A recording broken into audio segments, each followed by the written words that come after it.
Hello friends, welcome to our YouTube channel economics house official. तो introduction की तो जरूरत है नहीं, फिर भी मैं आपको बता देता हूँ। मैं हूँ आपका दोस्त, आपका भाई श्याम शर्मा, और मैं आपको पढ़ाऊंगा इकोनॉमिक्स।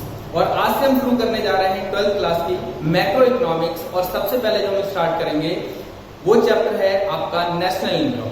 तो चलिए स्टार्ट करते हैं नेशनल इनकम। और नेशनल इनकम में सबसे पहले हम डेफिनेशन से स्टार्ट करते हैं। डेफिनेशन क्या कह रही है इसकी?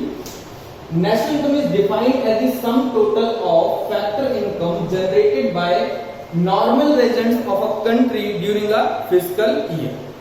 तो इस डेफिनेशन के अंदर ये कह रहा है कि एक देश के सामान्य निवासी एक लेखा वर्ष के दौरान जो भी फैक्टर इनकम जनरेट करते हैं उसके टोटल को क्या कहा जाता है? नेशनल इनकम कहा जाता है। तो यहाँ पे हम उसको और क्लियर करेंगे कुछ वर्ड्स के साथ, जैसे कि फैक्टर इनकम। हमने यहाँ पे इनकम नहीं लिखा, फैक्टर इनकम नहीं क्यों लिखा है, और नॉर्मल रेजिडेंस क्या होते हैं, ठीक है। तो फैक्टर इनकम के बारे में हम लोग पहले पढ़ते हैं। इनकम को बेसिकली यहाँ पे दो पार्ट्स में डिवाइड कर दिया इन्होंने इस चैप्टर के अंदर। इनकम दो तरह की है, एक फैक्टर इनकम है और दूसरी ट्रांसफर इनकम है। और इन दोनों के बीच के डिफरेंस को हमें पढ़ना है। तो फैक्टर इनकम और ट्रांसफर इनकम। फैक्टर इनकम क्या होती है? Received in return of rendering productive services. यानी कि जब हम कोई प्रोडक्टिव सर्विसेज प्रोवाइड करते हैं तो उसके बदले में हमें जो इनकम प्राप्त होती है उसे हम क्या कहते हैं? फैक्टर इनकम कहते हैं उसे। और ट्रांसफर इनकम क्या होती है? Received without providing any goods and services in return.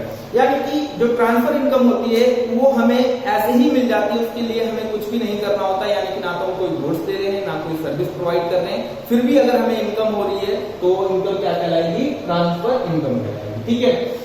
कुछ डिफरेंसेस है इनके बीच में, जैसे कि factor income it is an earned income और transfer income it is an unearned income. यानी कि इसको हम हिंदी में कह सकते हैं ये अर्जित की गई आय होती है, यानी कि कमाई हुई इनकम होती है, और ये हमें ऐसी मिल जाती है तो अनअर्न्ड इनकम है, यानी कि हमने इसको कमाया नहीं, ठीक है।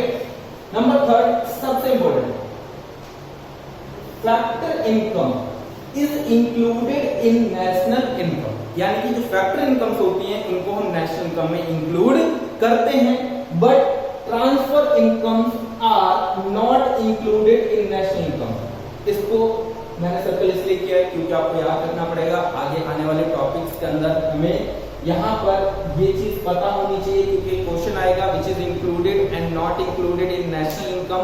वहां पे आपको पता होना चाहिए कि फैक्टर इनकम्स इंक्लूड होती है बट ट्रांसफर इनकम इंक्लूड नहीं होती है, ठीक है। और कुछ इसके एग्जांपल्स हैं, जैसे रेंट, वेजेस, इंटरेस्ट, प्रॉफिट, और यहाँ पे इसके example old age pension, scholarship etcetera.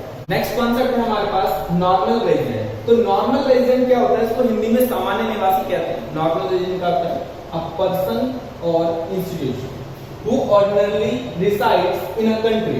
यानी कि कोई भी व्यक्ति या संस्था जो एक देश के अंदर सामान्य तौर पर निवास करती है, ठीक है। लेकिन यहाँ पर हर किसी को सामान्य निवासी या नॉर्मल रेजिडेंट एक कंट्री का नहीं माना जा सकता। इसके लिए कुछ कंडीशंस होती है, और वो कंडीशंस क्या होती हैं वो हम आपको पढ़ाते हैं। कंडीशंस क्या है? कंडीशंस क्या देखिए, फर्स्ट कंडीशन है पर्सन और institution must reside for 1 year और मोर देन 1 ईयर। और सेकेंड कंडीशन क्या कह रही है? Economic interest also lies in that country. समझते हैं इसे?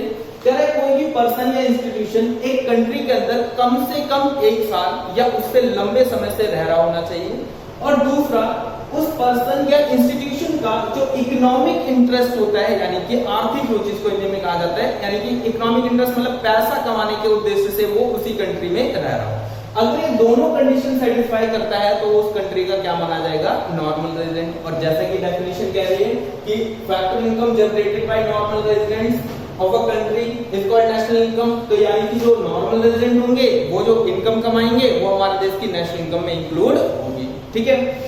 लेकिन इस नॉर्मल रेजिडेंट के अंदर भी कुछ इंक्लूजन और एक्सक्लूजन है, यानी कि किसको नॉर्मल रेजिडेंट में इंक्लूड किया जाएगा और किसको नहीं किया जाएगा। तो इंक्लूजन क्या है? सिटीजन और इंस्टीट्यूशन ऑफ आवर कंट्री। हमें पता है हमारे देश के जो नागरिक हैं और जो हमारे देश की संस्थाएं वो हमारे देश में ही रहती हैं, उनके आर्थिक रुचि यानी कि जो उनका इकोनॉमिक इंटरेस्ट है वो भी हमारा देश ही है, तो यानी कि कहीं ना कहीं वो तो हमारे देश के नॉर्मल रेजिडेंट है ही, ठीक है। दूसरा यहाँ पे क्या है? सिटीजन ऑफ अदर कंट्री, यानी कि अगर कोई दूसरी कंट्री का सिटीजन यहाँ पर आके रहता है और वो इन दोनों कंडीशंस को सेटिस्फाई कर देता है तो वो भी हमारे देश का नॉर्मल रेजिडेंट माना जाएगा और वो जो इनकम कमाएगा वो भी हमारे देश की नेशनल इनकम में इंक्लूड होगी।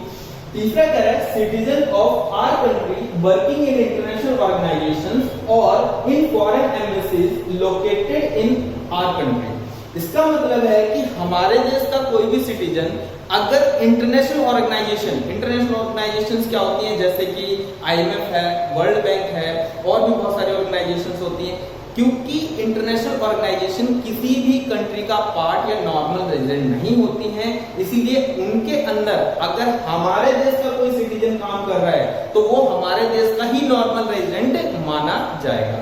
इसी प्रकार से फॉरेन एम्बेसीज के बारे में हमें, या एम्बेसी वर्ड के बारे में, एम्बेसी क्या होती है इसको हिंदी में राजदूत कहते हैं, एम्बेसी के बारे में हमें बहुत कुछ पढ़ना है, लेकिन मैं आपको नेक्स्ट वीडियो में पढ़ाऊंगा जब हम पढ़ रहे होंगे डोमेस्टिक टेरिटरी। अभी के लिए आप बस इतना समझ लीजिए कि जो फॉरेन एम्बेसीज होती हैं, जो हमारे देश के अंदर लोकेटेड होती हैं या फिर सिचुएटेड होती हैं, उनके अंदर जो हमारे सिटीजन्स काम करते हैं वो हमारे देश के ही नॉर्मल रेजिडेंट माने जाएंगे। ठीक है, अब बात करते हैं एक्सक्लूजन्स की। एक्सक्लूजन्स यानी कि किन किन को, कौन से पर्सन्स या फिर ऑर्गेनाइजेशंस या इंस्टीट्यूशंस को हमारे नॉर्मल रेजिडेंट के अंदर इंक्लूड नहीं किया जाता। तो सबसे पहले आता है foreigners who visit our country for travelling, holidays, medical treatment, studies, conference, sports etcetera. यानी कि मैंने आपको बताया ना अभी कि दो कंडीशंस होती हैं, और कौन सी, कि पर्सन को या इंस्टीट्यूशन को क्या रहना चाहिए, 1 साल से अधिक समय से यहाँ रहना चाहिए, या फिर और दूसरी का कंडीशन होती है कि उसका इकोनॉमिक इंटरेस्ट भी इसी कंट्री में लाई करना। अब जैसे यहाँ पे कुछ एग्जांपल सीखो, जैसे मान लीजिए कोई व्यक्ति, कोई फॉरेनर इंडिया में विजिट करता है हॉलीडेज के लिए। अब वो यहाँ पे हॉलीडेज स्पेंड अपने कर रहा है, ठीक है।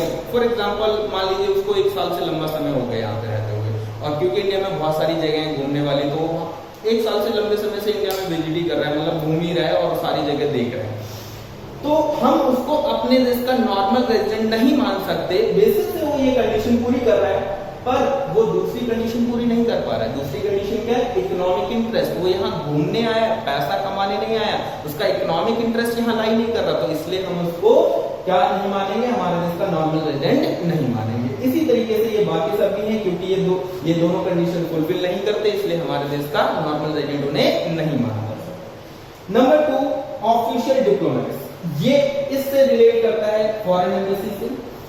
बेसिकली होता क्या है कि किसी भी कंट्री के अंदर दूसरे कंट्रीज की बहुत सारी एम्बेसीज होती हैं, जैसे कि इंडिया के अंदर चाइना की एम्बेसी है, पाकिस्तान की एम्बेसी है, अमेरिका की एम्बेसी है। फॉर एग्जाम्पल अमेरिका की एम्बेसी इंडिया के अंदर जो है उसमें कुछ अमेरिकन काम करते हैं, यानी कि उनके भेजे हुए कुछ लोग काम करते हैं, जिनको हम क्या कहते हैं, ऑफिशियल डिप्लोमेट्स। हिंदी में क्या कहते हैं, दादा। वो ऑफिशियल डिप्लोमेट्स इंडिया में 1 साल से ज्यादा समय से रहते हैं, यहाँ पे पैसा भी कमाते हो, क्योंकि वो तो यहाँ पे काम कर रहे हैं तो पैसा भी कमाएंगे, ऑब्वियसली बात है। बट उनको हम अपने देश का नॉर्मल रेजिडेंट नहीं मान सकते, क्योंकि जो एम्बेसीज होती हैं वो हमारी कंट्री का पार्ट नहीं मानी जाती। अगेन मैं आपको बता दूं कि एम्बेसी के बारे में हम आगे पढ़ेंगे नेक्स्ट वीडियो में, बट अभी के लिए foreign embassy situated in India is not treated as a part of India, या फिर हम कह सकते हैं not treated as a part of domestic territory of India. Therefore the diplomats working in that embassy will not be treated as the normal resident of India.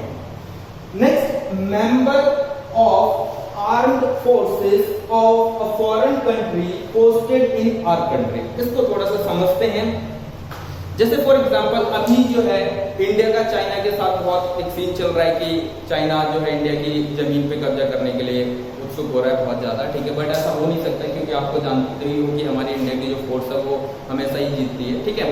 अब अगर मान लीजिए इन केस हमें और फोर्स की जरूरत पड़ती है, और हमारा कोई जो मित्र देश है, जैसे कि फॉर एग्जांपल रूस हमारा हमेशा से फ्रेंड रहा है, ठीक है। तो रूस अगर अपनी कंट्री की फोर्स हमारे यहाँ पर भेजता है हमारी हेल्प करने के लिए, और फॉर एग्जांपल वो 1 साल से लंबे समय से यहाँ तक रह जाती है, फिर भी उसको हमारे देश का क्या नहीं माना जाएगा, नॉर्मल रेजिडेंट नहीं माना जाएगा, ठीक है।